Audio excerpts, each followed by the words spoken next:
Today we are going to look at some one-dimensional steady state heat conduction problems involving heat generation. We will consider one-dimensional steady state heat conduction with heat generation first in an infinite slab and then in an infinitely long solid cylinder. So, let us look at the first situation. In this sketch here, I am showing an infinite slab of width 2b, all right, and I specify to you that in this slab heat is being generated at a uniform rate q bar. Everywhere in this slab heat is being generated at the uniform rate q bar.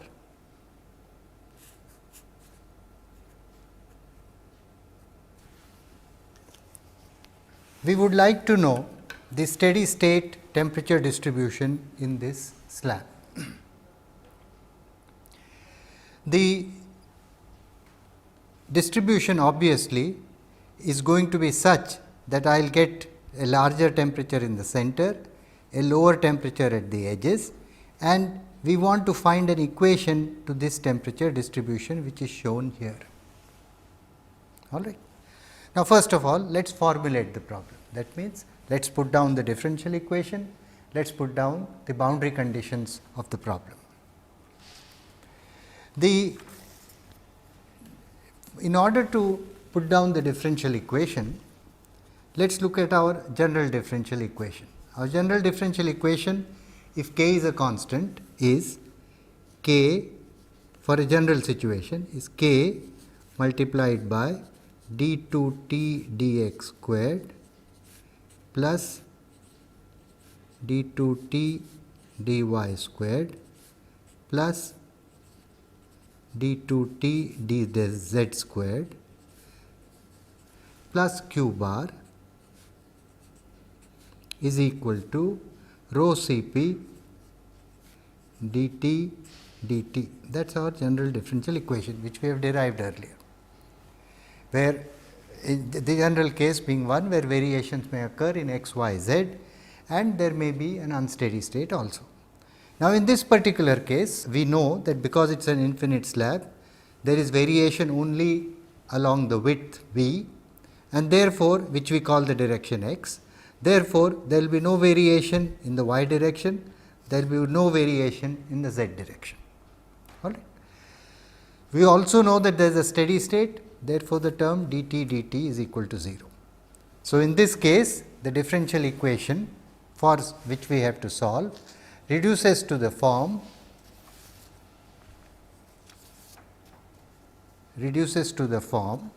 d2t dx squared is equal to minus q bar by k. Notice now, I have gone from the partial differential to the ordinary differential, because we have only variation in one direction, the x direction, and there is no variation with time. So, we have to solve this second order differential equation subject to the boundary conditions which we have on the two faces. What are the two faces of the slab? Let us go back and look at the slab. The two faces of the slab are x is equal to b, x is equal to b, and x is equal to minus b. At both these faces, we specify that there is a heat transfer coefficient h. At both these faces, we specify that there is a heat transfer coefficient h, and that the fluid outside is at a temperature T f. The fluid outside to which heat is being lost is at a temperature T f. All right.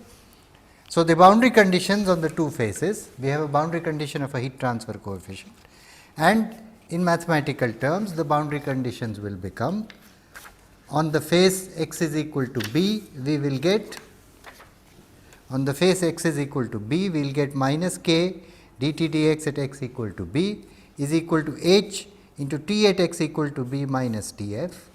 All right. The heat being transported by conduction inside the slab at x equal to b is equal to the heat being lost by convection at the face x equal to b to the surroundings. And similarly, at x equal to minus b, minus k dt dx at x equal to minus b is equal to h into T f minus T at x is equal to minus b. Notice the interchange, this is now T f minus T at x equal to minus b, because the heat flow by conduction as given by Fourier's law is always in the positive direction. Okay. So, this we call the formulation of the problem. We have stated the differential equation and we have stated the two boundary conditions at x equal to b and at x is equal to minus b. Now, we have to solve this, and solving it is a straightforward thing, just a second order differential equation. I integrate it twice. If I integrate it twice, I will get, integrating the differential equation twice,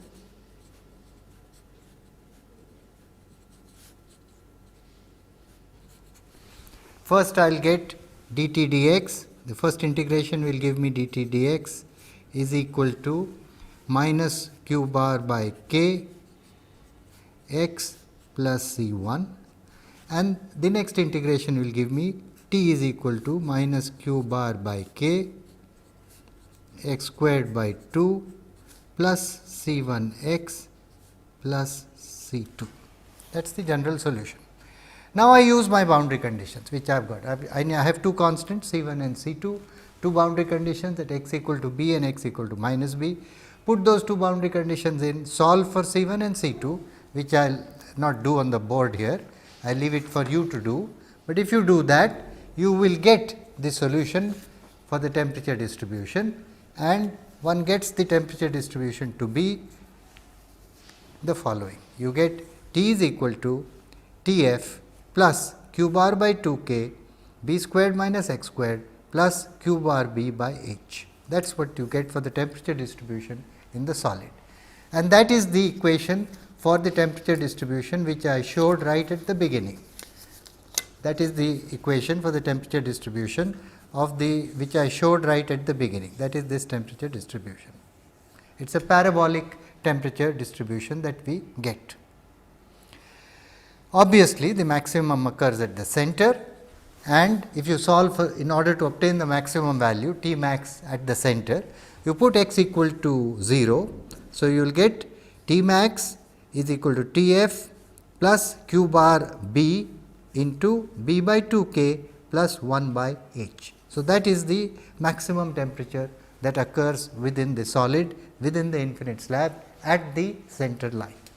So, this is the solution to the problem that we have got. Now, we will solve the same problem for an infinitely long solid cylinder. Suppose I have an infinitely long solid cylinder of radius capital R, all right, and heat is being generated in it uniformly at the rate q bar. I ask myself, find the temperature distribution in this solid cylinder and find the expression for the maximum temperature, which will obviously again occur at the center line, that is at R equal to 0. So, in this case, if you go to the differential equation in cylindrical coordinates, I am not going to put that down, but go back to the differential equation which we had for constant k in cylindrical coordinates, all right. In that differential equation, note that T is only a function of R, T is not a function of theta, T is not a function of z. Note also that it is a steady state problem. So, there is no dt dt term. If you do all that, then you will end up with this second order ordinary differential equation T varying with R, and the boundary conditions now are, one boundary condition is at the center line, this is the symmetry condition. Because we have symmetry at R equal to 0, dt dr must be equal to 0. The other condition is at the face, the round face R equal to R, circular face, minus k dt dr at R equal to R is equal to h T at R equal to R minus T f. Solve this, that means again like we did for the slab, integrate this twice, put in the two boundary conditions and obtain the two constants of integration, which I will skip this time, because it is very similar to what we did for the slab. Now, if you do that, if you integrate the differential equation and use the boundary conditions, we get the solution to be T minus T f is equal to q bar by 4 k into r squared minus r squared, close the bracket, plus q bar r by 2 h. This is the equation for the temperature distribution inside the solid cylinder.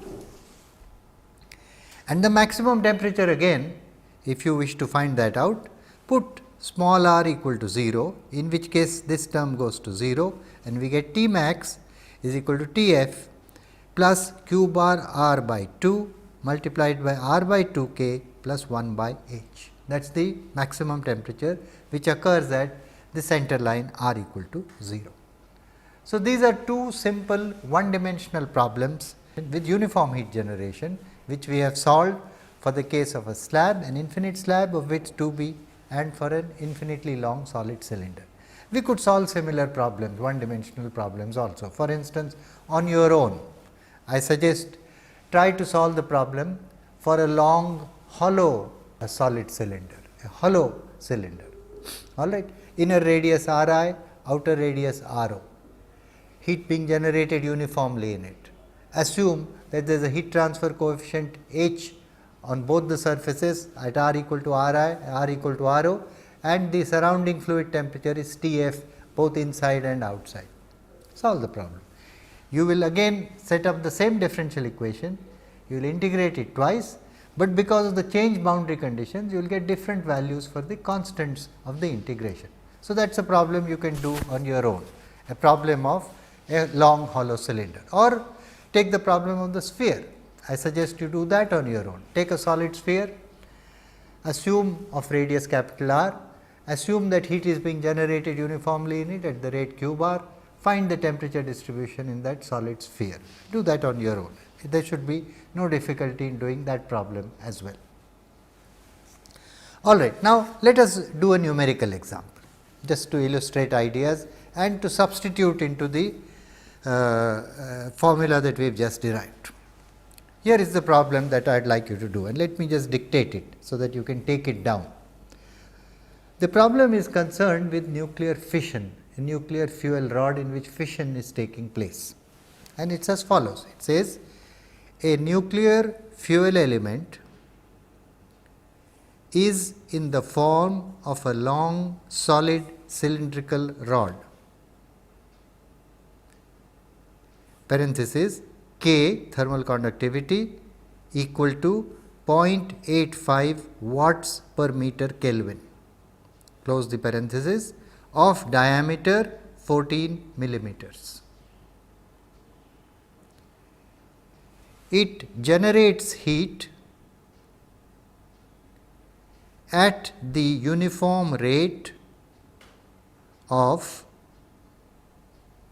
0.45 multiplied by 10 to the power of 8 watts per meter cubed, because of nuclear fission. The heat is transferred to pressurized cooling water at 300 degrees centigrade, and the surface heat transfer coefficient is 4500 watts per meter squared Kelvin. Calculate the maximum temperature in the fuel rod in the steady state.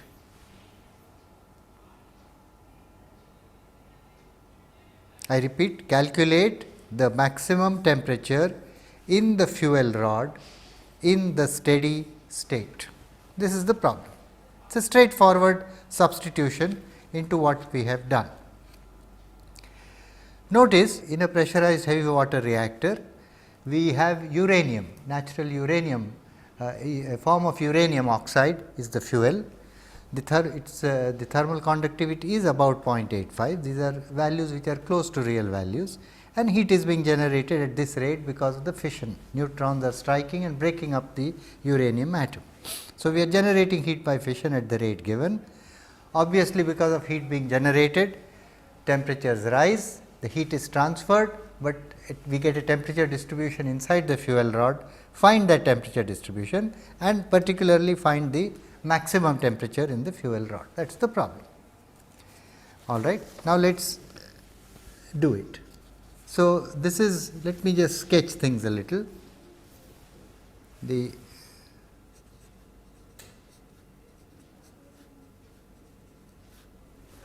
Let us say this is our fuel rod. Let me just draw a rough sketch.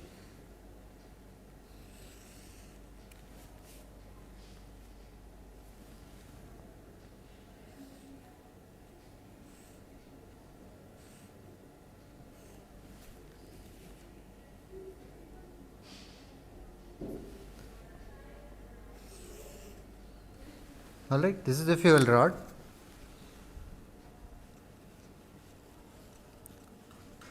Some uranium oxide, some form of uranium oxide. The conductivity of this fuel rod is given to be 0.85. So, let us put that down. K is equal to 0.85 watts per meter Kelvin, and the heat is being generated uniformly in this bar. Q bar is equal to 0.45 multiplied by 10 to the power of 8 watts per meter cubed. All right. We are given that the radius of the rod R is equal to 7 millimeters. That is the radius of the rod. The heat transfer coefficient at the surface H is equal to 4500 watts per meter squared Kelvin, and the temperature Tf of the pressurized cooling water flowing on the outside is 300 degrees centigrade. All right. Find T max.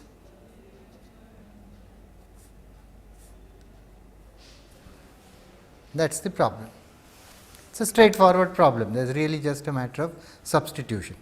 So, T max is equal to, going back to the solution which we had a moment ago, I am just substituting into it. T max is equal to Tf plus Q bar R by 2 into R by 2K plus 1 by H. That is what we got from the solution for the solid cylinder. So, we get, substituting, we will get 300 plus 0.45 multiplied by 10 to the power of 8 multiplied by the radius, that is 7 into 10 to the minus 3 meters, divided by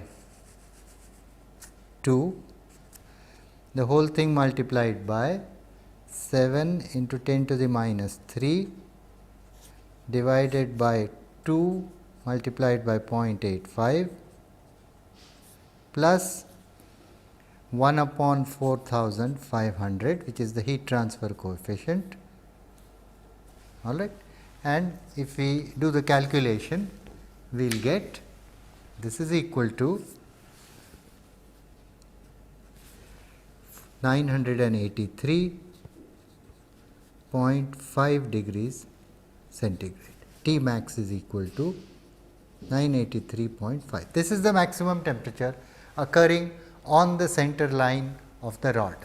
All right. This is the maximum temperature of the center line of the rod. This is what we are interested in finding. This temperature must not exceed the safe value specified for that fuel rod.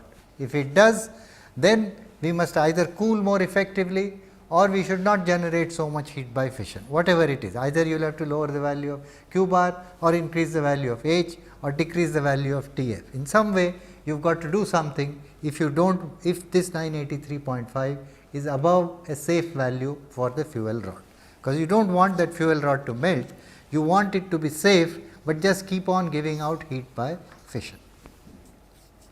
All right, now let us take up a small extension of this problem. The extension is as follows. I ask you, what is the change in the maximum temperature? This is what I want you to do further. Say, what is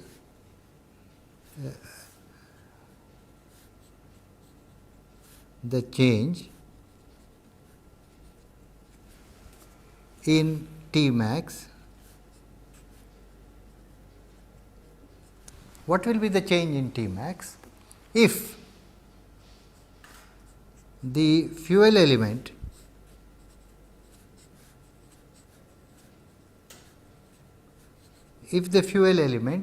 is encapsulated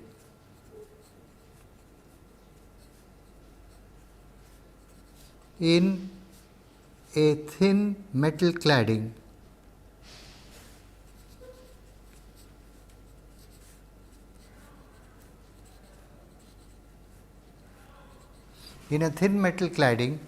of thickness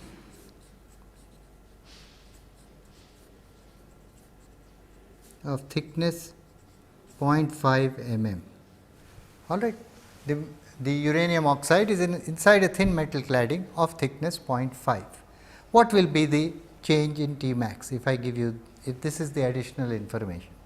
Neglect, in order to simplify the calculation, I will say neglect thermal resistance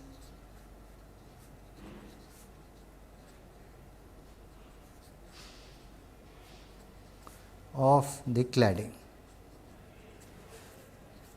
In order to simplify the calculation, neglect thermal resistance of the cladding. I want you to do this on your own. You should find, if you do the problem on your own, you should get the answer T max decreases by 2.3 degrees centigrade. That is the answer you should get if you do the calculation on your own. So, we have done the calculation for a fuel rod alone. Now, I am saying, suppose the fuel rod is surrounded by an encapsulation, which is a metal cladding 0.5 millimeter thick. Neglect the thermal resistance of the metal cladding. How much would T max change? And the answer is T max should decrease by 2.3 degrees centigrade. I want you to do this on your own. All right. Now, let us now move on to some other situations. We have considered some situations of heat generation. Now, I want to move on to situations in which temperature is no more just a steady state. That is, we want to move on to more general situations in which temperature varies with time. So, we want to now consider some problems of the unsteady state. We want to move on to unsteady state heat conduction. In general, if I have a general problem in unsteady state conduction, T will be a function of x, y, z and time, all right, or T will be a function of r, theta, z and time if I am working in cylindrical coordinate. That is a general situation in unsteady state conduction. And if that were the case, if it is a general situation and I wanted to solve for it, then you have already seen the general differential equation which I put down a moment ago, but I will just show it again. You recall we had put down the general differential equation for heat conduction, when we did the heat generation problem. This is our general differential equation. So, if t is a function of x, y, z and time, this will be our differential equation with the d2t dy squared, d2t dz squared, dt dt term all being retained. This would be our general differential equation. Okay. So, obviously, life is going to be more complicated the moment we go to the unsteady state, because not only will t vary with space, t will also vary with time. So, straight away you are going to have a situation in which t is going to be a function of at least one space variable and the time variable. So, straight away you will have a partial differential equation. Now, a major simplification is obtained in conduction problems if one assumes that temperature variations within the body are negligible. It is possible to conceive of situations where these temperature variations within the body are negligible and temperature is only a function of time. For instance, suppose the body, solid body that we are talking about is undergoing an unsteady state. Suppose that solid body has a very high thermal conductivity. Obviously, temperature variations within that body are always going to be very small. You understand? So, a major simplification is possible if we assume that temperature variations within the body are negligible. That is, we first take up for consideration bodies with negligible internal temperature gradients. And what is the mathematical simplification as a result? The mathematical simplification is that the temperature T is then only a function of time.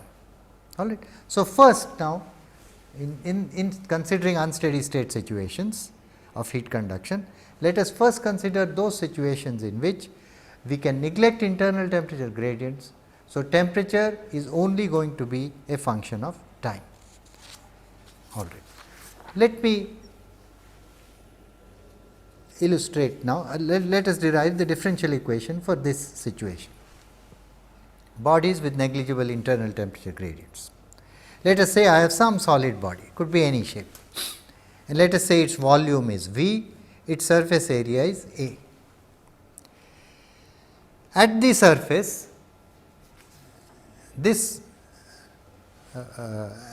body during the unsteady state loses heat to a surrounding fluid which is at a temperature Tf, and the heat transfer coefficient is H. Let us say the body is initially at a temperature T0, some uniform temperature T0. I suddenly put it in surroundings at a temperature Tf, and there is a heat transfer coefficient H at the surface. If T0 is greater than Tf, then the body is going to cool. If T0 is less than Tf, the body is going to heat up. If we neglect internal temperature gradients, the temperature will only be a function of time. We would like to find that functional dependence. How does temperature vary with time for such a general situation? Let me first sketch the temperature distribution before we solve for it. For this case, suppose I have a, let me just sketch it. This is the type of graph we are likely to get. If we were to plot temperature of the body against time, all right, and starting at time t equal to 0, then if we were to sketch the temperature of the body is going to change like this. It is going to go on decreasing, and it is going to asymptotically it will approach the value of Tf as it keeps on cooling down. All right, this is Tf.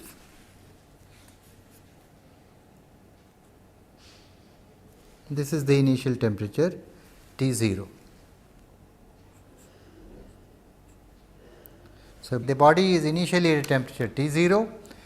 When it is immersed in surroundings at a temperature Tf, then it cools down and it is going to cool in this fashion.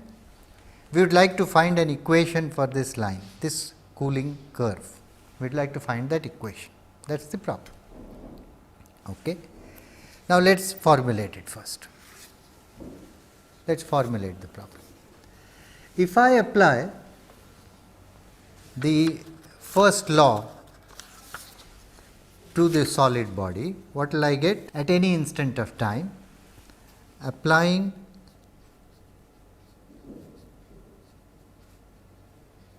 the first law of thermodynamics to the solid body, it is a closed system. Okay. At any instant of time during the cooling process, at any instant of time during the unsteady state process, at any instant of time, we will get rate of change of energy of the solid body rho Cp V dt dt. Rho into V is the mass, Cp is the specific heat, dt is the rate of change of temperature with respect to time. This is the rate of change of energy. This must be equal to the rate at which heat is transferred to the body, which is H into A into Tf minus T. Mind you, if the body is cooling, then this will be a negative number, and this will also be automatic, dt will also be negative because the body is cooling. So, the gradient will always be negative. So, this will be the applicable differential equation, which we have to solve applying the first law. Let us make the substitution theta is equal to T minus Tf. I make the substitution theta is equal to T minus Tf. What do I get if I make the substitution? If I make the substitution theta equal to T minus Tf, I will get the differential equation becomes rho Cp V d theta dt is equal to minus H A theta. That is my differential equation. If I integrate this differential equation once, integrating to get the solution and using the initial condition, what is my initial condition? So, solving this differential equation and using the initial condition, time t equal to 0, capital T is equal to T 0 or theta is equal to T 0 minus T f, which I will call as theta 0, all right. Using the initial condition at time t equal to 0, theta equal to theta 0, we will get the solution to the problem to be the straightforward first order differential equation. We will get the solution to the problem to be theta by theta 0 is equal to e to the power of minus h a t divided by rho C p v. That is the answer. Okay. It is an exponential decay, theta by theta 0 goes on exponentially decaying e to the minus term, or instead of theta I can write t minus T f, instead of theta 0 I will get T 0 minus T f, and this gives me the temperature distribution in terms of T. Okay. So, as I said, the moment we introduce the notion of negligible internal temperature gradients, we do not have to worry about temperature as a function of x, y, z or r theta z inside the body. We just say temperature is a function of time, get a first order differential equation and the solution is there. Now, whatever be the shape, suppose the shape is a cylinder, then for A and V I will put in the values for a cylinder. Suppose the shape under consideration is a slab, I will put in the values of A and V for a slab, whatever they are, you understand. So, that I will get appropriate solutions for the particular shapes that I am dealing with. But here I have a general solution for any shape, because I have made a very major simplification by assuming that there are that the temperature gradients inside the body are negligible. But this we cannot always do. We can do it in some situations, and if we do, well, we have got a solution, the problem is over. But suppose we cannot neglect internal temperature gradients, which is very often the case. So, now we go on to consider bodies in which internal temperature gradients cannot be neglected. We go on to such situations. And first of all, we will look at unsteady state heat conduction in an infinite slab. Again, we will again as usual look at an infinite slab. So, the problem now which we wish to solve is the following. We have an infinite slab of width 2b, all right, an infinite slab of width 2b, all right, initially at a temperature T naught. It is initially at a temperature T naught. This slab is suddenly put into surroundings which are at a temperature T f,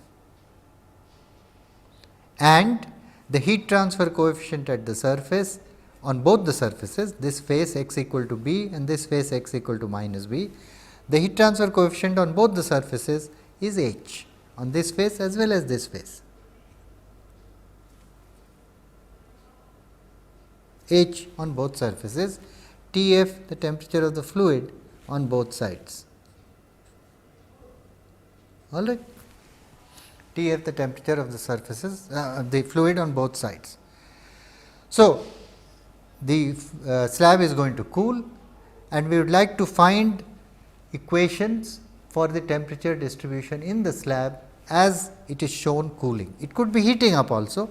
If I show T 0 less than T f here, the slab would heat up. It does not matter. We can solve, the solution we obtain will be general enough for both cases. It could be the case of heating, cooling or heating, but it is the same physical situation. Initial temperature T 0, surrounding fluid temperature T f, heat transfer coefficient on both faces h. Find the temperature distribution as a function of x and time. Find T as a function of x and time inside this slab. That is the problem. T as a function of x and time inside the slab. Now, just to sketch it, this is how the temperature is going to cool. Initially, it is uniform at T 0, then the temperature is going to look something like this, then after a little while it is going to look something like this, then something like this, and if you wait long enough as time t tends to infinity, finally you are going to get a uniform temperature in the slab at time t equal to infinity, which is equal to T f. The slab will attain the temperature of the surroundings, right. So, we want equations for these temperature distributions as a function of x and time.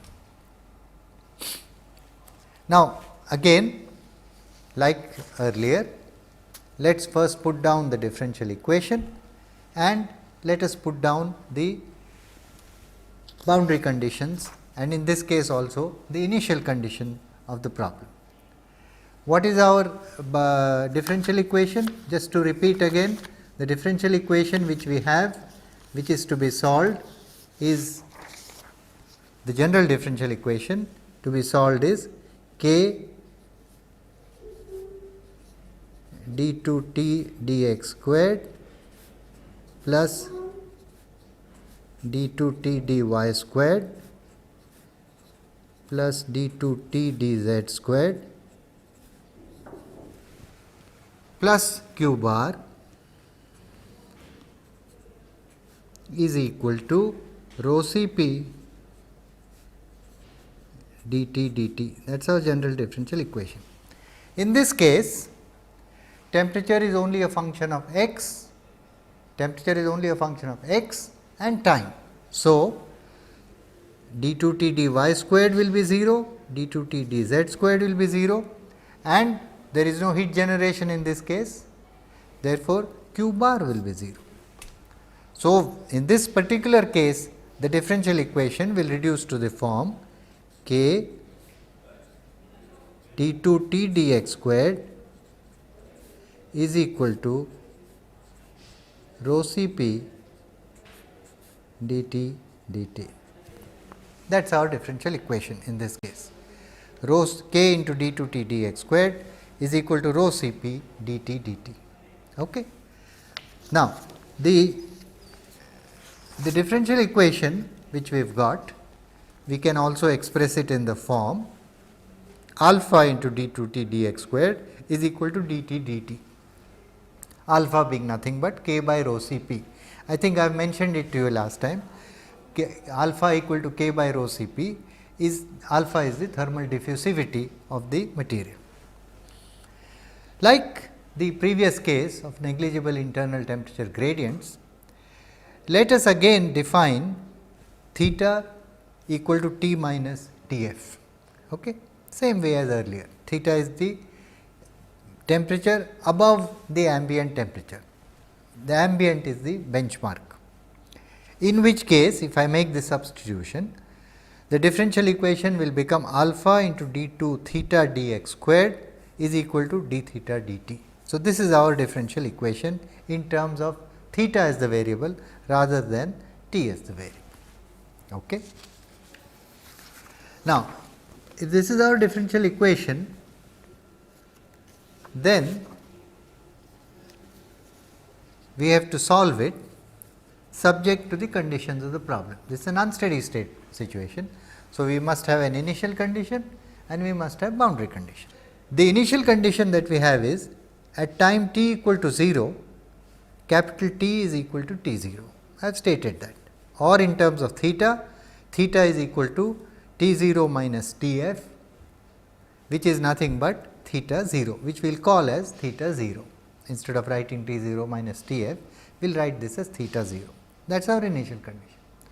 Now, boundary conditions. We have two faces for the slab, x equal to b, x equal to minus b.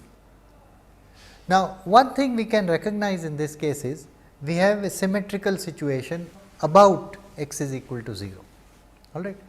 So, we can also solve the problem in the positive domain, that is from x equal to 0 to x equal to b, and take account of symmetry and use the appropriate boundary condition which we will get due to symmetry at x is equal to 0.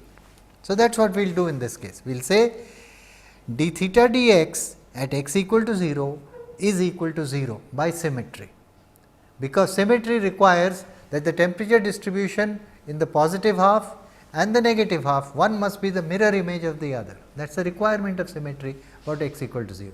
If you want one to be the mirror image of the other, then obviously d theta dx at x equal to 0 must be equal to 0. All right. The other boundary condition is at x equal to b, and there we will get our usual condition by Fourier's law minus k d theta dx at x equal to b is equal to h into theta at x equal to b. Now, instead of writing the full condition like we wrote earlier, if we write it in terms of t, we would get minus k, let me put that down. In terms of t, it would have been minus k, the partial of t with respect to x at x equal to b is equal to h at t x equal to b minus T f. That is the boundary condition in terms of t. If I put the substitution theta equal to t minus T f, this boundary condition will reduce to the form minus k d theta dx at x equal to b is equal to h into theta at x equal to b. Okay. So, this is my boundary condition for the problem. So, we will solve the problem only in the positive half, that is from x equal to 0 to x equal to b, and we will use the symmetry condition at x equal to 0. Okay. So, this is the full statement now of the problem. We have got the differential equation, we have got the initial condition, we have got the boundary condition. Now, in this class, we will not solve this differential equation. This is a partial differential equation. So, obviously, it calls for a more sophisticated technique to solve it. We will not do that in the class, but I am just going to give you the solution directly as has been obtained. The solution for this partial differential equation is obtained by what is called the separation of variables method. This is the method used for obtaining the solution to the problem, and the solution is obtained in the form of a convergent series. Finally, we get the solution in the form of a convergent series. So, I am skipping the solution method here, because that is not required in this class, how we get the solution, how we solve the partial differential equation. I am simply saying that the partial differential equation which we have stated, subject to the initial and boundary conditions which we have stated, after solution, when it is solved, we get this as the solution, and this is the solution. Theta by theta naught is equal to 2 into the summation, this is an infinite series, n equal to 1 to infinity sin lambda n b upon lambda n b plus sin lambda n b cosine lambda n b e to the power minus lambda n squared alpha t cosine lambda n x, where lambda 1, lambda 2, lambda n up to lambda n etc. are called the eigen values and are the roots of the equation cotangent lambda b is equal to lambda k by h. This is the solution to the problem.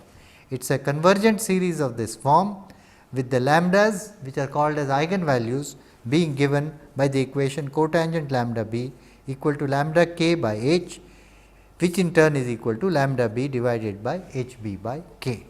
Now, let me just write this solution out a little, so that you get a feel for it. Let us say we write it out, a few terms of the solution. We get theta by theta naught, let me write the solution, put lambda equal to 1, lambda equal to 2 etc., so that you see the solution. So, you will get 2 multiplied by the first term is obtained by putting lambda 1 b. So, we will get sine of lambda 1 b divided by lambda 1 b plus sine of lambda 1 b cosine of lambda 1 b into e to the power minus lambda 1 squared alpha t cosine of lambda 1 x. That is the first term of the series. The next term of the series will be plus sine lambda 2 b divided by lambda 2 b plus sine of lambda 2 b cosine of lambda 2 b e to the power of minus lambda 2 squared alpha t cosine of lambda 2 x plus so on. Then finally, we will get an nth term, and we can go on. If we had actually to do the numerical work, we have to put in values of lambda 1, lambda 2, lambda 3 etc., and we will find that slowly it will go on converging, and we will stop after a certain number of terms if we are doing some numerical solution for a given problem. The lambda 1, lambda 2 etc., as I said, are given, are called the eigen values of the problem and are obtained by are also available in the literature. But let me just graphically illustrate what I mean by them. The solution to the lambda 1s is cotangent lambda b is equal to lambda b divided by h b by k. All right. That is what we are solving for. Now, in order to visualize what we are solving here, it is like this. Let us say this is the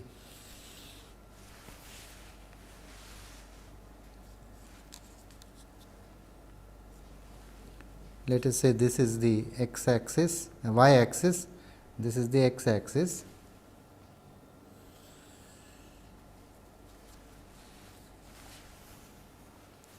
We are effectively saying the following. Let me draw.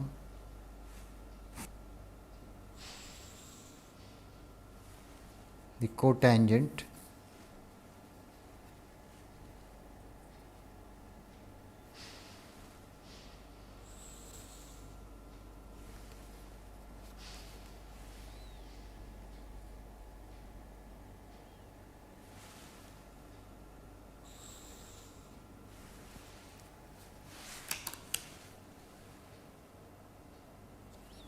if I plot the left hand side, which is nothing but the cotangent, I will get something like this. The cotangent starts from plus infinity and goes to minus infinity, all right, periodically, like this.